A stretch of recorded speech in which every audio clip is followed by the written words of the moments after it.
Video को leave करने से पहले एक बार आप लोगों से मेरा ये निवेदन है कि पूरा वीडियो देखें।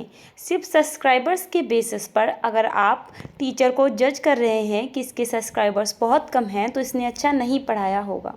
सबसे पहले आप अपनी इस मेंटालिटी को चेंज कीजिए, क्योंकि जो आपको यूट्यूब पर बड़े बड़े प्लेटफॉर्म दिखते हैं जो टीचर्स बहुत अच्छा पढ़ा रहे हैं, उन्होंने भी कभी ना कभी बिगनिंग की होगी। तो इसलिए सिर्फ सब्सक्राइबर्स के बेसिस पर जज करना ये गलत है। आप लोग सबसे पहले आइए, पूरा देखिए वीडियो को, देन कोई डिसीजन लीजिए। आपको अगर अच्छा लगता है हमारा कंटेंट तो आप क्या करें, दोबारा से आएँ हमारे चैनल पर। अगर आपको कंटेंट अच्छा नहीं लगता है तो फिर आप कभी ना आएँ। Hello everyone, welcome to your educational platform DElEd teachers. I hope आप सभी अच्छे होंगे और अच्छे से अपनी पढ़ाई कर रहे होंगे।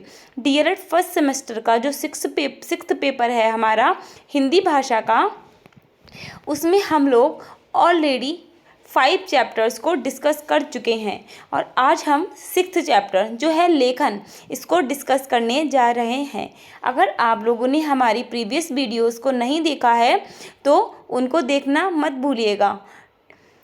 और इससे पहले मैं आपको जो बच्चे पहले के प्रीवियस वीडियोस को देख कर आए हैं उन्हें थोड़ा सा कन्फ्यूज़न यहाँ पर हो सकता है, जिसको अभी मैं क्लियर करते हुए चलूँगी। ठीक है, देखिएगा क्या कन्फ्यूज़न, किसकी बात कर रही हूँ मैंने आपको चैप्टर 1 में पढ़ाया था कि हिंदी भाषा के कौशल।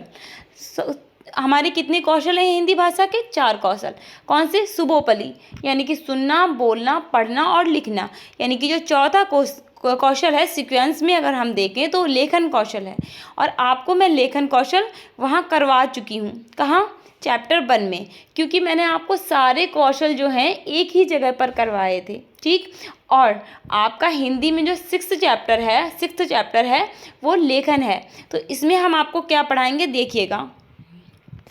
चलिए, अपने विचारों और भावनाओं को लिखित रूप में प्रभावी ढंग से व्यक्त करने की क्षमता क्या कहलाती है? लेखन कहलाती है।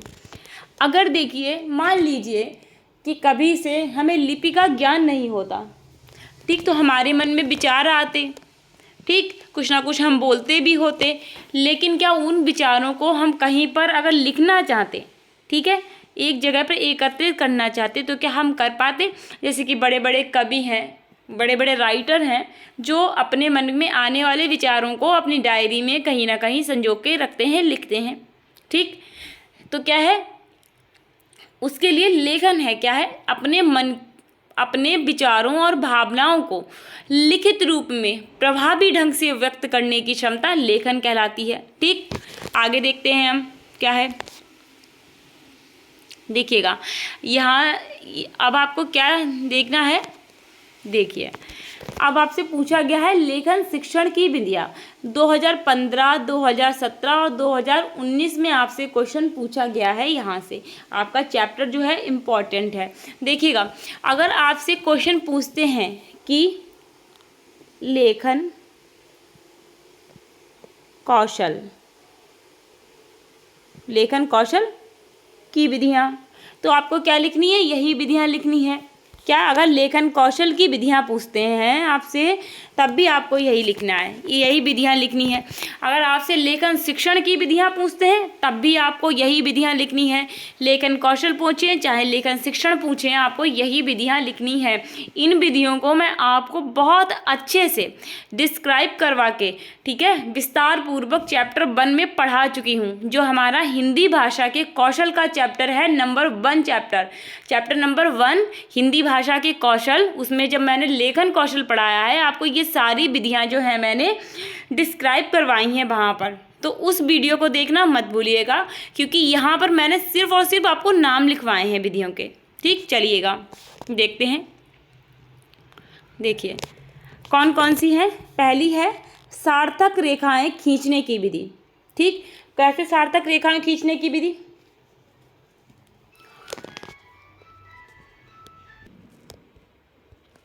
सार्थक रेखाएं खींचने की विधि क्या है? देखिएगा, सबसे पहले बच्चा क्या सीखता है? बच्चा आड़ी तिरछी रेखाएं खींचना प्रारंभ करता है, जिसको हम बोलते हैं स्क्रबलिंग। कुछ भी लाइंस खींच देगा, ऐसे ऐसे ऐसे, ठीक है, ऐसे खींच देगा, ऐसे खींच लेगा, इसको हम क्या बोलते हैं, स्क्रबलिंग करना। यानी कि इसको बोलते हैं हिंदी में क्या बोलते हैं, कीरम कांटा, आई थिंक कुछ ऐसा ही, ठीक है। क्या बोलते हैं इसको, कीरम कांटा, तो स्क्रबलिंग बोलते हैं इसको। तो सार्थक देखिए तो क्या है, बच्चे को पहले आप ऐसे लाइंस खींचना सिखाइए, ठीक है, ठीक है, क्या पहले ऐसी, फिर आप ऐसे सिखाओगे, ये इस तरीके से लाइंस खींचते हैं, ठीक है। तो धीरे धीरे क्या हो जाएगा, बच्चा जो है रेखाएं खींचने लगेगा और ये सार्थक रेखाएं खींचने की विधि हो जाएगी। फिर क्या, खंडशा, देखिए खंडशा लेखन विधि जो है, आपको नाम से ही पता चला कि खंड करके सिखाना। देखिए आपने ऐसे बनवाया पहले, ठीक है, फिर आपने इसके नीचे एक और लगा दिया ऐसे, तो क्या हुआ, ऊ हो गया। फिर धीरे धीरे आपने ऐसे लगवाया, एक डंडा ऐसे लगवाया, फिर आपने धीरे धीरे ऐसे, फिर ऐसे धीरे धीरे करके आपने आ बनाना सिखा दिया। ये क्या है, खंडशा लेखन विधि है। अब क्या है, रेखा अनुसरण विधि। रेखा अनुसरण यानी कि रेखा का अनुसरण करते हुए जो विधि होती है वो होती है रेखा अनुसरण विधि। अनुलेख विधि, कि ऊपर लिख दिया है टीचर ने, बच्चा नीचे लिखता जा रहा है, अनुलेख विधि है, ठीक है, देख देख के लिख रहा है। फिर क्या है, मॉन्टेसरी विधि है। देखिए मॉन्टेसरी विधि क्या होती थी कि पहले उंगली फिरवाई जाती थी बच्चों को, जो वर्ड्स, जो लेटर्स सिखाए जाते थे, वर्ड सिखाए जाते थे, उन पे उंगली फेरने को कहा जाता था। जब उंगलियां सध जाती थी तो गत्ते के काट दिए जाते थे, वैसे ही फिर उन पे पेंसिल चलाने को कहा जाता था, उनके अंदर नीचे एक पेपर रखा जाता था, तो वो जो है, जो वर्ड सिखा रहे थे वो बन जाता था, ठीक है, ऐसा था। पेस्टोलॉजी की रचनात्मक विधि और जैक्टॉट विधि में क्या होता था, जैक्टॉट विधि में होता था कि सबसे पहले अध्यापक जो है ब्लैक बोर्ड पे लिखता था, किसी सेंटेंस को लिख दिया, फिर बच्चों से कहता था कि अब ये सेंटेंस तुम लोग अपनी कॉपी में लिखो। जब बच्चा लिख लेता था फिर कहता था कि मिलाओ इसे ब्लैक बोर्ड से, कि कोई कमी तो नहीं है, कमी होती थी तो बच्चे ठीक करते थे। फिर टीचर कहता था अब बिना देखे इसे लिखो, ठीक, तो बच्चे ने जो सेंटेंस लिखा था उसी को बिना देखे लिखता है। फिर जब बिना देखे लिखता है तो फिर से कहा जाता है कि इसको ब्लैक बोर्ड से मिलाओ, अब कोई गलती है तो उसे ठीक करो, ठीक। तो ये क्या थी, जैक्टॉट विधि थी। तो इसमें क्या होता था, बच्चा अपना स्वयं निरीक्षण करते थे, स्वयं निरीक्षण करते थे, जो गलतियाँ होती हैं इसमें स्वयं निरीक्षण करते हैं। अगर आपको ये सारी विधियाँ बहुत डीप जाकर पढ़नी है तो आपसे मैं कहूँगी कि चैप्टर 1 देखिए आप लोग, ठीक। मैंने बहुत अच्छे से ये विधियाँ समझाई हैं आपको चैप्टर 1 में, ठीक है। तो कौन कौन सी विधि हैं, पहली है देखिए सार्थक रेखाएं खींचने की विधि, फिर खंडशा लेखन विधि, फिर रेखा अनुसरण विधि, अनुलेख विधि, मॉन्टेसरी विधि, पेस्टोलॉजी की रचनात्मक विधि और जैक्टॉट विधि। ये इतनी विधियां हैं लेखन शिक्षण की विधियां। आगे देखते हैं, चलिएगा। लिखना सिखाने में ध्यान रखने योग्य बातें, कि जब लिखना सिखा रहे हैं आप बच्चे को तो उस समय ध्यान रखने योग्य बातें क्या हैं, ये आपसे क्वेश्चन 2015 में, 2016 में और 2023 में इतनी बार आपसे क्वेश्चन पूछा गया है। इंपॉर्टेंट है चैप्टर, ध्यान से पढ़िएगा। चलिएगा देखते हैं। बैठने का ढंग सबसे पहले हम देखेंगे कि जब बच्चा लिखना सीखता है तो उसके बैठने का ढंग क्या होना चाहिए, यानी कि उसका पोस्चर क्या होना चाहिए। ये नहीं है कि बच्चा पैर फैलाए है बिल्कुल सीधे, एकदम बिल्कुल मोड़े बैठा है, बच्चे की जो बैकबोन है बिल्कुल सीधी नहीं है, ये सब चीज़ें नहीं होनी चाहिए, इससे बॉडी का पोस्चर खराब होता है। तो ठीक है, क्या है देखते हैं। लिखना सिखाने से पूर्व बालकों को सीधे बैठने का अभ्यास कराना चाहिए, ठीक है। सबसे पहले क्या है, बच्चे को स्ट्रेट एकदम सीधे बैठने का अभ्यास कराना चाहिए, जिससे कि बच्चे की बैकबोन टेढ़ी ना हो, ठीक है। जो रीढ़ की हड्डी है वो बिल्कुल भी टेढ़ी ना हो, तिरछी ना करके बैठे, स्ट्रेट करके बैठे, उसको सीधा करके बैठे। झुककर बैठने से रीढ़ की हड्डी टेढ़ी हो जाती है। क्या है, झुककर बैठने से रीढ़ की हड्डी टेढ़ी हो जाती है, ठीक है। इसके अतिरिक्त आँखों पर अधिक बल पड़ता है। देखिए कैसे, जब रीढ़ की हड्डी तिरछी करके बच्चा बैठेगा तो बहुत पास आ जाएगा फिर किताब के, फिर क्या होगा, आँखों पे प्रेशर ज़्यादा आएगा, जिससे आँखें खराब हो सकती हैं, आई साइट वीक हो सकती है, ठीक है। तो क्या है, कुर्सी पर बैठते समय बालक के पैर जमीन पर सीधे रहें और घुटने 90 डिग्री का कोण बनाते हैं, यानी कि सीधे एकदम स्ट्रेट रखे, और कैसे, जो हमारी ये है नीज़, इनको फोल्ड, यानी कि जो घुटने हैं उनको फोल्ड रखे 90 डिग्री के एंगल पर, 90 डिग्री के कोण पर, ठीक है। पीछे का, नीचे का जो हिस्सा है पैर का वो स्ट्रेट रहेगा। आप ये मान लीजिए इस तरीके से देखिएगा, ये ऐसे, इस तरीके से। अगर ये बच्चा बैठा है, रुकिएगा अभी मैं आपको दिखा रही हूँ, ये बच्चा बैठा है तो ये इस तरीके से रहेगा पोजीशन। ये ऊपर का पैर है, ये ऊपर का पैर है जो ऐसे रहेगा, और नीचे वाला ये जो हिस्सा है पैर का ये इतना स्ट्रेट रहेगा। 90 डिग्री का एंगल बनेगा बीच में, ठीक है, 90 डिग्री का एंगल बन जाएगा। ठीक, चलिए देखते हैं। 90 डिग्री का कोण बनाते हैं। क्या है? लिखना सिखाने से पूर्व बालकों को सीधे बैठने का अभ्यास कराना चाहिए। झुककर बैठने से रीढ़ की हड्डी टेढ़ी हो जाती है। इसके अतिरिक्त आँखों पर अधिक बल पड़ता है। कुर्सी पर बैठते समय बालक के पैर जमीन पर सीधे रहें और घुटने 90 डिग्री का कोण बनाते हों। ये क्या था? ये बैठने का ढंग था। अब आँखों से कागज़ की दूरी कितनी होनी चाहिए ये देखते हैं, देखिएगा। सीधे बैठकर स्लेट या कॉपी को आंखों से 25 सेंटीमीटर की दूरी पर रखकर लिखना चाहिए। देखिए अभी बैठने का ढंग बताया था, स्ट्रेट बैठेगा बच्चा, 90 डिग्री के एंगल पर पैर होंगे और क्या 25 सेंटीमीटर की दूरी होगी आँखों की और किताब के मध्य में। आँखें और पुस्तक, आँखों के और पुस्तक के बीच में मध्य में 25 सेंटीमीटर की दूरी होनी चाहिए। ये है आँखों से कागज़ की दूरी। ठीक, आगे देखते हैं। कलम पकड़ने का ढंग। कलम पकड़ने का ढंग क्या होना चाहिए? कलम को सही तरीके से पकड़ा जाए। क्या है? सही तरीके से पकड़ा जाए। कलम तर्जनी मध्यमा, तर्जनी और मध्यमा, तर्जनी मध्यमा और अंगूठे के, अभी देखते हैं, अंगूठे के बीच हो और छात्रों को बताया जाए कि कलम या पेन की निब के लगभग 1 इंच ऊपर से पकड़ें। कलम को, ठीक है, कलम को निब के लगभग 1 इंच ऊपर से पकड़ें। निब यानी कि जो पॉइंट होता है। ठीक, क्या है? कलम को सही तरीके से पकड़ा जाए। कलम तर्जनी मध्यमा और अंगूठे के बीच हो और छात्रों को बताया जाए कि कलम या पेन को निब के लगभग 1 इंच ऊपर से पकड़ें। ठीक, निब के लगभग 1 इंच ऊपर से पकड़ें। ये क्या था? ये था कलम पकड़ने का तरीका। अब आगे हम देखेंगे अक्षर की सुडौलता। देखिएगा, अक्षर की सुडौलता। छात्रों को सुडौल और स्पष्ट अक्षर लिखने का अभ्यास कराया जाए। अब ऐसा नहीं है कि बच्चा का लिख रहा है ऐसे ऐसे ऐसे, पता नहीं कैसे लिख रहा है। सुडौलता कैसे है कि आप का लिखवा रहे हो बच्चे को, तो बच्चे को बताओ इस तरीके से लिखना है। ये क्या है? ये सुडौलता है। स्पष्ट है कि का ही लिखा है, खा लिखवा रहे हो तो ऐसे लिखवाओ। स्पष्ट है कि खा लिखा है। गा तो ऐसे लिखवाइए कि स्पष्ट है कि गा लिखा है। आ तो ऐसे लिखवाइए, स्पष्ट है कि आ लिखा है। ठीक, तो क्या है? छात्रों को सुडौल और स्पष्ट अक्षर लिखने का अभ्यास कराया जाए। उन्हें बताया जाए कि सभी अक्षरों को, शब्दों को या वाक्यों को लिखने का क्रम दाएं से बाएं होना चाहिए। अब देखिएगा, जो वर्णमाला है, जो हमारी लिपि है देवनागरी लिपि, उसमें हम जब किसी शब्द को लिखते हैं, मान लीजिए हमने लिखा कलम, ठीक है, अब हम क्या लेफ्ट टू राइट लिख रहे हैं ना, दाएं से बाईं ओर जा रहे हैं। अब ऐसा तो नहीं है हम पहले माँ लिख रहे हैं, फिर ला लिख रहे हैं, फिर का लिख रहे हैं, ऐसा तो नहीं लिखते तो हम पहले का है, फिर का है, फिर ला है, फिर माँ है, इस तरीके से लिखते हैं ना। तो क्या है, बच्चों को यही क्रम बताया जाए कि दाएं बाएं से दाएं ओर लिखना है। ठीक है, चलिएगा आगे देखते हैं हम। शिरोरेखा। क्या है? शिरोरेखा। अब शिरोरेखा आपका इम्पॉर्टेंट है, देखिएगा 2019, 22 और 23 में आपसे पूछा गया शिरोरेखा।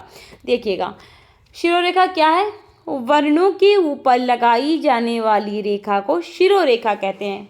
देखिए मैंने लिखा अग्नि, 1 मिनट, अग्नि। अब क्या आपको लग रहा है कि कोई वर्ड है, कोई शब्द है? ये नहीं ना। अब इसमें ये ऐसे मैंने अग्नि लिख दिया, आपको लग रहा है कि कोई शब्द है? नहीं, क्योंकि यहाँ पर वर्णों का जो समूह है आपस में बंधा नहीं है। ठीक, तो हमें ऐसा लगता रहेगा, हो सकता है इसके आगे भी और भी वर्ण लिख सकते हैं, जोड़ सकते हैं, लेकिन जब इस पे शिरोरेखा लग जाएगी तो ये हमें मालूम क्या है कि एक शब्द बन गया है, वर्ण बंध गए हैं। ये ऊपर जो रेखा लगाई जाती है, ये इसको हम क्या बोलते हैं? शिरोरेखा बोलते हैं। ठीक, तो क्या है? वर्णों के ऊपर लगाई जाने वाली रेखा को शिरोरेखा कहते हैं। वर्णों पर शिरोरेखा का प्रयोग अवश्य होना चाहिए क्योंकि ये वर्णों के समूह को बांधे रखती है। वर्ण पर शिरोरेखा लगाने के बाद मात्रा लगानी चाहिए। ठीक है, जैसे हमने लिखा कौशल, रुकिएगा एक मिनट, हमने लिखा अग्नि। ठीक है, अब हम क्या करेंगे, ये फिर लगाएंगे मात्रा। ठीक, ऐसे ये होना चाहिए पैटर्न लिखने का। तो क्या है, वर्णों के ऊपर लगाई जाने वाली रेखा को शिरोरेखा कहते हैं। वर्णों पर शिरोरेखा का प्रयोग अवश्य होना चाहिए क्योंकि ये वर्णों के समूह को बांधे रखती है। वर्ण पर शिरोरेखा लगाने के बाद मात्रा लगानी चाहिए। ठीक, ये था हमारा शिरोरेखा। अब हम आगे क्या देखेंगे, लेखन अभ्यास। चलिए देखेंगे लेखन अभ्यास। हाँ, तो लेखन अभ्यास क्या है, बालकों को सुंदर, स्पष्ट और आकर्षक रूप से लिखना सिखाने के लिए निम्न लेखन अभ्यास कराए जाने चाहिए। क्या है, बालकों को सुंदर लिखने के लिए, स्पष्ट और आकर्षक रूप से लिखना सिखाने के लिए कौन कौन से ये निम्न जो है लेखन अभ्यास कराए जाने चाहिए। उसमें क्या, शुलेख। देखिए शुलेख क्या है, जिसको हम बोलते हैं सुंदर लेख। ठीक है, फिर क्या है, श्रुतलेख। श्रुतलेख का क्या मतलब होता है, अगर हम जैसे कि बचपन से जो भाषा सुनते आए हैं, अगर उसमें हम बोलेंगे सुलेख का मतलब, तो होता है इमला। ठीक है, फिर क्या है, अनुलेख। चलिए देख लेते हैं अब हम सुलेख। सुलेख सु प्लस लेख, यानी कि दो शब्दों से मिलकर बना है, सु प्लस लेख यानी कि सुलेख। सु का अर्थ है सुंदर और लेख का अर्थ है लिखा हुआ, यानी कि सुंदर लेख। ठीक, तो देखते हैं आगे। सुंदर ढंग से लिखने की कला को सुलेख कहा जाता है। सुंदर बा अच्छे ढंग से लिखी गई लिखावट, देखिए एक मिनट, सुंदर ढंग से लिखने की कला को सुलेख कहा जाता है। सुंदर व अच्छे ढंग से लिखी गई लिखावट भली प्रकार से पढ़ी जा सके तथा जिसको ठीक प्रकार से समझा भी जा सके, सुलेख कहलाता है। ठीक, ये थी हमारी सुलेख की डेफिनेशन की सुंदर ढंग से लिखने की कला को सुलेख कहा जाता है। एक तो ये हो गई। दूसरा क्या है, सुंदर व अच्छे ढंग से लिखी गई लिखावट भली प्रकार से पढ़ी जा सके तथा जिसको ठीक प्रकार से समझा भी जा सके, क्या कहलाता है, सुलेख कहलाता है। ठीक, अब हम बढ़ेंगे आगे। अब महात्मा गांधी ने क्या कहा है देखते हैं। सुंदर लेख के बिना शिक्षा अपूर्ण है। क्या कहा है कि सुंदर लेख के बिना शिक्षा अपूर्ण है। ठीक हो गया। अब हम क्या देखेंगे, श्रुतलेख देखेंगे। 2018, 19 और 22 में आपसे क्वेश्चन पूछा गया है श्रुतलेख के बारे में। देखिएगा, श्रुतलेख का अर्थ होता है सुनकर लिखना, यानी कि इमला, जो इसको हम लोग बोलते हैं ना रोजमर्रा की भाषा में, तो इमला। ठीक, देखते हैं। श्रुत लेखन में बच्चे बिना देखे सिर्फ सुनकर ही लिखते हैं। ठीक, इस प्रकार से अध्यापक बोलकर छात्रों के समक्ष कोई खंड प्रस्तुत करता है और छात्र उसे सुनकर अपनी अभ्यास पुस्तिका पर लिखते हैं। सामान्य भाषा में इसे इमला लिखना भी कहा जाता है। इसे लेखन में सुधार के लिए प्रयोग किया जाता है। श्रुतलेख में सुंदर लेख की देखिएगा, हाँ, शुद्ध लेख में सुंदर लेख का इतना महत्व नहीं होता जितना भाषा का शुद्धता का। देखिए क्या है, देखिए क्या है शुद्ध लेख। शुद्ध लेख का मतलब है कि अध्यापक आपको एक खंड बोलेगा, एक आपको कुछ बोलेगा, आपको एक चीज़ बोल देगा, कोई एक वाक्य बोल देगा, आपको ये पूरा पैराग्राफ बोल देगा, फिर बोलते जाएंगे और अध्यापक एक एक लाइन बोलते जाएंगे, बच्चा अपनी कॉपी में लिखता जाएगा। ठीक, इसमें क्या है, ठीक है, क्या अध्यापक बोलते जाएंगे एक एक लाइन को और बच्चा लिखता जाएगा। अब इसमें क्या है, इससे क्या है कि बच्चे की जो शुद्धता आती है लेखन में, गलतियां कम होने लगती हैं धीरे धीरे। जब बच्चा बिना देखे लिखता है तो धीरे धीरे गलतियां कम होने लगती हैं। अब इसमें क्या है, देखिए सुलेख में जो है लेख का बड़ा महत्व है।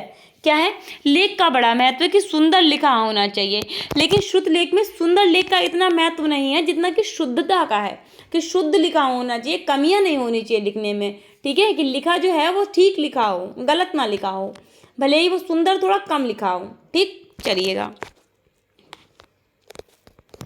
आगे देखते हैं। शुद्ध लेख का उद्देश्य या महत्व 2018 और 22 में क्वेश्चन पूछा गया आपसे। देखते हैं। शुद्ध लेख से छात्रों को सुनकर लिखने का अभ्यास हो जाता है। सुनकर लिखने का अभ्यास हो जाता है, ध्यान केंद्रित रहता है। ठीक है। लेखन की गति में वृद्धि करना, लेखन की गति में वृद्धि हो जाती है। शुद्ध लेखन क्षमता का विकास होता है। शुद्ध लेख के द्वारा बच्चों में सुनकर भाव ग्रहण करने की क्षमता का विकास होता है और सावधानी से सुनने की आदत पड़ जाती है। देखिएगा, सुलेख से छात्रों को सुनकर लिखने का अभ्यास होता है। क्या बच्चे जो सुनकर लिखेंगे, सुनेंगे बच्चे फिर लिखेंगे, तो धीरे धीरे क्या होगा, सुन के लिखने का अभ्यास हो जाएगा। और क्या होगा, स्पीड से अध्यापक बहुत धीरे धीरे नहीं बोलते हैं, धीरे धीरे स्पीड बढ़ाते हैं बोलने की, तो बच्चे की लिखने की गति में भी परिवर्तन होता है, वृद्धि होती है गति में। ठीक है, लिखने की। और शुद्ध लेखन क्षमता यानी कि गलतियां कम होती जाती हैं धीरे धीरे धीरे धीरे धीरे धीरे। तो क्या होता है, शुद्ध लेखन क्षमता का भी विकास हो जाता है। आगे क्या है, शुद्ध लेख के द्वारा बच्चों में सुनकर, अब बच्चा सुनेगा तो उसके अर्थ को भी ग्रहण करने लगेगा, धीरे धीरे ये भी विकास हो जाएगा। और सावधानी पूर्वक सुनेगा। क्यों सुनेगा, सावधानी पूर्वक अगर नहीं सुनेगा बच्चा तो गलतियां करेगा, और गलतियों से ही बचना है शुद्ध लेख में, तो इसलिए बच्चे में सावधानी पूर्वक सुनने की भी आदत पड़ जाती है। ठीक, ये थे हमारे शुद्ध लेख के उद्देश्य। आगे देखते हैं अनुलेख। 2018 में आपसे पूछा गया, अनुलेख का अर्थ है किसी लिखावट के पीछे या बाद का लेख। ठीक, क्या मतलब है, किसी लिखावट के पीछे का या बाद का लेख। आगे देख लेते हैं अनुलेख। इस विधि के अंतर्गत अध्यापक कॉपी या स्लेट पर सबसे ऊपर शब्दों या वाक्यों को लिख देता है। उनके नीचे की पंक्तियां रिक्त रहती हैं। छात्रों को उन रिक्त पंक्तियों में ऊपर लिखे शब्दों को देखकर उनके नीचे स्वयं उसी प्रकार के अक्षरों को बनाने के लिए कहा जाता है। इस प्रकार इस विधि में बच्चों को ऊपर लिखे वर्ण का अनुपात में उसी जैसा वर्ण बनाने का प्रयास करते हैं। क्या है, इस विधि में बच्चों को ऊपर लिखे वर्ण के अनुपात में उसी जैसा वर्ण बनाने का प्रयास करते हैं। इस विधि में बच्चों को नहीं लिखिएगा, इस विधि में बच्चे, ये काट दीजिए, ऊपर लिखे वर्ण के अनुपात में उसी जैसा वर्ण बनाने का प्रयास करते हैं। इस विधि के द्वारा बच्चों में वर्ण, शब्द और वाक्यों का अभ्यास कराया जाता है बच्चों को। ठीक है, देखिए क्या है, अध्यापक ने लिख दिया मैं घर, रुकिए, देखिए लिखा मैं घर जाऊंगा। ठीक है, अब ये लाइन लिख दी है। क्या इसके नीचे की लाइंस में यही सेम चीज़ बच्चे लिखेंगे। ठीक, मैं घर जाऊंगा, मैं घर जाऊंगा, मैं घर जाऊंगा, इसके नीचे। और क्या होगी, इससे शुद्धता आएगी। बच्चा जितनी बार लिखेगा गलतियां कम होती चली जाएंगी, फिर बच्चे को याद हो जाएगा धीरे धीरे। तो यही है क्या, अनुलेख की ऊपर की पंक्ति में रटने की आवश्यकता नहीं है। कॉपी की सबसे ऊपर की पंक्ति में टीचर किसी शब्द को या वाक्य को लिखेगा, और क्या है, बच्चे उसे देख देख के नीचे की जो रिक्त पंक्तियां बची उनमें लिखते जाएंगे, जो खाली लाइंस हैं उनमें लिखते जाएंगे। ठीक, यही है अनुलेख। चलिए अब देखते हैं हम, हाँ क्या देखेंगे, लेखन शिक्षण के उद्देश्य। चलिए देखते हैं। 2015 और 2022 में आपसे पूछा गया है लेखन शिक्षण के उद्देश्य। प्रभावी ढंग से लिखने की क्षमता विकसित करना ताकि बच्चे विभिन्न उद्देश्यों के लिए अलग अलग शैलियों और तरीकों में लिख सकें। देखिए क्या है लेखन क्षमता, प्रभावी ढंग से लिखने की क्षमता का विकास करना है। क्या, जिससे कि बच्चे जिस बात पे लिखना चाहें उस पे अपने शब्दों में अपने भावों को व्यक्त कर सकें।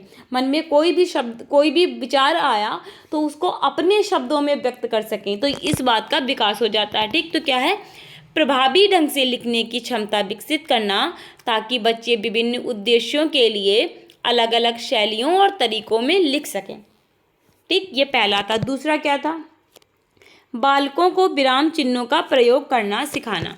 क्या है, अब बच्चे लिखेंगे तो धीरे धीरे क्या है, विराम चिन्हों का प्रयोग करना सिखाइए। बच्चे सीख जाएंगे कि कहाँ पर कौन सा विराम चिन्ह यूज़ करना है। ठीक, तीसरा, विद्यार्थियों को सुंदर, सुडौल तथा स्पष्ट लेख की शिक्षा देना।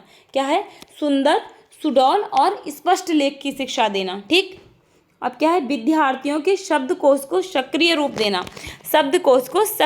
देना। ठीक, पांचवा क्या है, शब्दों को शुद्ध वर्तनी में लिखना सिखाना। ठीक, शुद्ध वर्तनी में शब्दों को कैसे लिखना है ये सिखाना। आगे देखते हैं।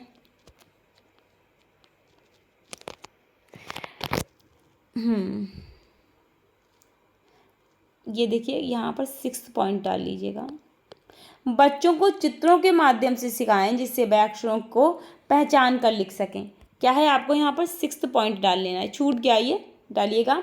बच्चों को चित्रों के माध्यम से सिखाएं जिससे वह अक्षरों को पहचान कर लिख सकें। ठीक, अक्षरों को पहचान कर लिख सकें। अब हम आगे क्या देखेंगे, अब हम देखेंगे लेखन शिक्षण की विशेषताएं। चलिए देख लेते हैं लेखन शिक्षण की विशेषताएं क्या है। बच्चों को कलम सही ढंग से पकड़ना सिखाना चाहिए। ठीक, और दूसरा क्या है, आँखों और कागज़ के बीच की दूरी कम से कम 25 सेंटीमीटर होनी चाहिए। अभी मैं ये चीज़ें आपको पढ़ा चुकी हूँ। अगर आपसे पूछ लेते हैं कि विशेषताएं क्या हैं तो ऐसे ही लिखनी है आपको।